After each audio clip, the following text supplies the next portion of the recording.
여호와는 구원이시다 라는 뜻을 가진 이사야는 8세기 남유다를 중심으로 활동했던 선지자였습니다. 이사야는 남유다의 우시야, 요담, 아하스, 히스기야, 므낫세 왕 등 5명의 왕이 통치하던 시기에 60년간 선지자의 사명을 감당하였습니다.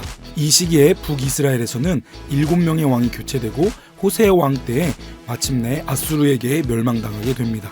국제 질서가 급격히 재편되고 국내외적으로 혼란스러운 상황에서 이사야 선지자는 남유다와 북이스라엘 그리고 주변 이방 나라들을 향해 하나님의 거룩한 뜻을 선포하였습니다. 그는 북이스라엘의 멸망을 보았고 남유다에게도 경고를 했지만 남유다는 이사야의 경고에 반응하지 않았습니다. 이사야와 동시대에 사역했던 선지자는 아모스, 호세야, 미가가 있습니다.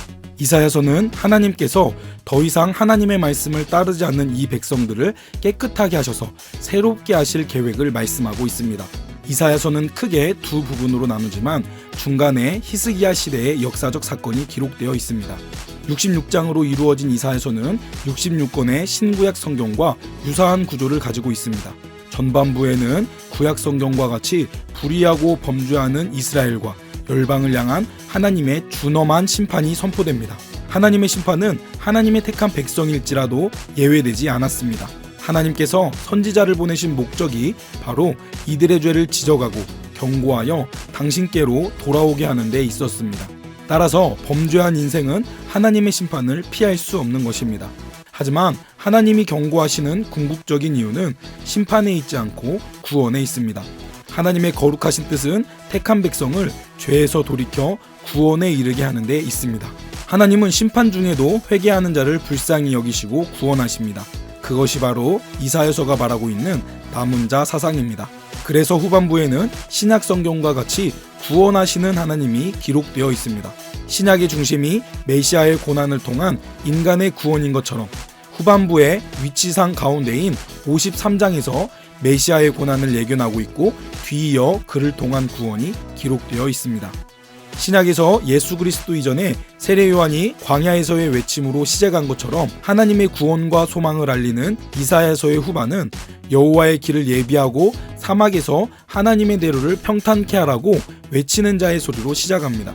그리고 신약의 끝에서 요한계시록이 새 예루살렘을 묘사하는 것처럼 이사야서의 끝도 심판 후에 새롭게 된 이스라엘이 거할 새 하늘과 새 땅에 대해 묘사합니다. 이사야는 하나님의 심판이 예고되고 그 심판이 어떻게 성취되었는지를 나타냅니다. 그는 당시 중동에 패권을 쥐고 있던 아수르와 바벨론을 들어 사용하시는 역사의 주관자이신 하나님의 섭리를 선포하고 있습니다. 이사야서는 두 강대국을 통한 심판이 예고되었고 심판이 성취된 이후에 심판의 도구로 사용된 나라가 패망될 것이라는 예언이 성취되는 구조를 가지고 있습니다. 그리고 모든 예언서가 그러하듯이 이중적인 예언의 구조를 가지고 있습니다.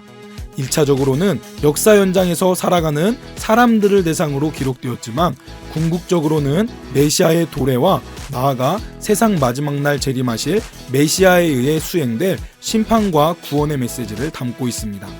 우리는 하나님의 섭리가 당시에만 해당하는 것이 아니라 오늘을 살아가는 우리에게도 변함없이 적용됨을 기억해야 합니다. 이사야서는 주전 8세기에 살았던 남유다와 북이스라엘 주변 열강들에 대한 예언을 담고 있지만 그 예언 당시뿐만 아니라 요한계시록까지 이어지기 때문에 초대교회와 오늘 우리에게도 해당하는 예언이 담겨 있습니다. 이사야에는 장차 오실 메시아와 그의 나라에 대해 정확하게 묘사하고 있습니다.